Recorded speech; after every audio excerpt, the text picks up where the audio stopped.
Good morning, and welcome to your weekly message from First Congregational Church, Milford, New Hampshire. I'm your pastor, Al Hoyt. Today is Thursday, October 28th, coming up on Halloween. So there's, as usual, a lot going on at the church, lots of activities happening, lots of things going on in town. This Sunday is Remembrance Sunday, and when we celebrate All Saints Sunday, we have a lot of names that people have provided of people that were influential in their faith journey. And when you come into the sanctuary on Sunday, you will see those names surrounding you on the windows of the church. I hope that it is as meaningful to you as it is to me. At 5 o'clock on Sunday afternoon, because Sunday is Halloween, we will be setting up for trunk or treat here at the church. So if you're going to decorate a trunk, please be there at 5 o'clock to help set up. From 6 to 8 on Halloween evening will be trunk or treat. We have plenty of candy, and we've got at least 6 trunks lined up, and I believe maybe a couple more. And so as we're going forward with this, I hope that you will come, bring your children, bring your grandchildren, invite your neighbors. It's always a good time, and we hope that the weather will hold off, but we hope that you'll all try to be here and bring your friends with you. Monday is All Saints Day. Tuesday, November 2nd, is Souhegan Valley Chorus will be rehearsing from 6:30 to 9:30 in the parish house. Tuesday is also for our Mexican friends Dia de la Muerte, which is the Day of the Dead, which is a huge celebration and remembrance time in Mexico for those who've gone before them.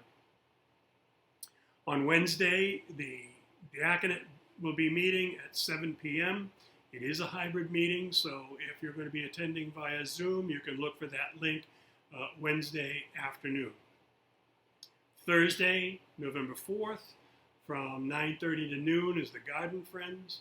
From 9:30 a.m. to 1:30 p.m., you can drive up to pick up your communion elements. And at 7:30 is choir rehearsal. And again, if you're interested in coming and exercising your voice in praise of God, please consider coming and joining us. On Friday, from 9:30 to 1:30, you can come in again to pick up your elements. If you let us know you're coming, we'll make sure we have the right number available for you when you get here. And then, of course, next Sunday, daylight savings time ends. So November 7th, which is a communion Sunday, we will be doing our normal worship service with live streaming. But daylight savings time ends, so we'll be falling back. So make sure that you change your clock so you're here in time for church. I had a member of the choir that Verna and I sang in for many, many years that no matter how many times we reminded him, including his sister who was the choir director, calling him in the morning of worship to remind him that we had moved the clock back, was always an hour late, always. So it's just one of those things we all chuckled about, and we made sure, the choir director made sure that he wasn't singing a solo that morning.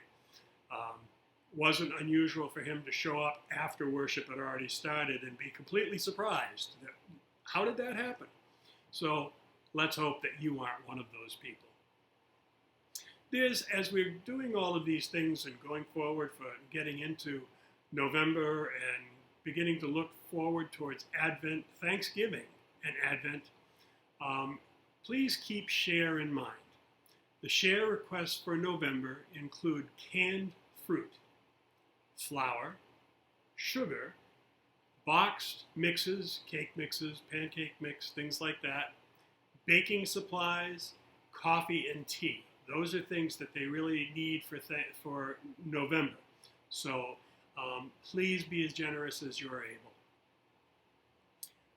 Thanksgiving is coming up, and of course you'll hear a lot more about that. We also have our stewardship campaign coming up on November 14th. I won't be here on November 14th. I'll be away at a conference.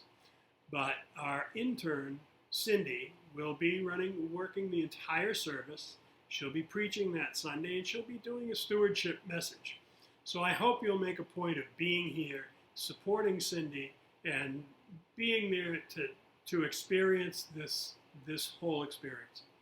One of the things that I think is really important for all of us to remember is that stewardship shouldn't be a sense that we have to do this. Stewardship should be a sense of generosity on our part. Generosity gives us the freedom to fully experience God in all His glory.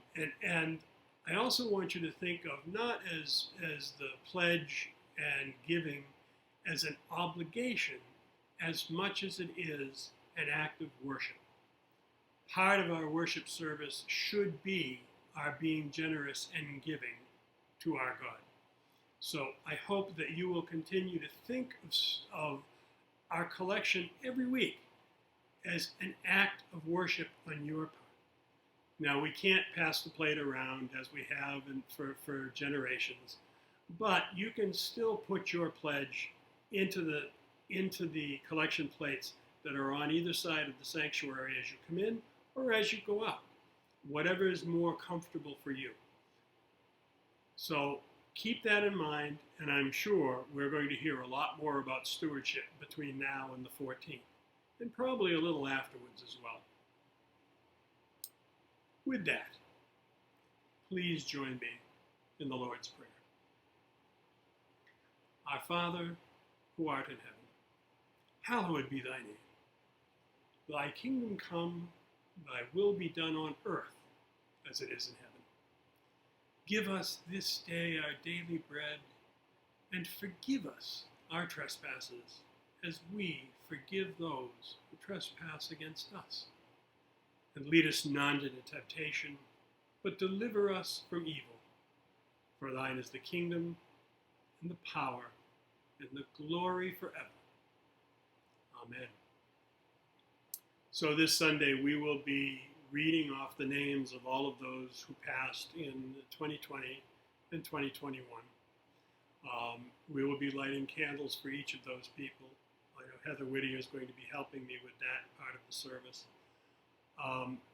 This is a really, really moving part of our service every year. And it's also a really important part of who we are in going into All Saints Sunday and remembering those people who have helped to make this church the vital part of this community that it is. So, until we meet again, take good care of yourself. Take good care of each other.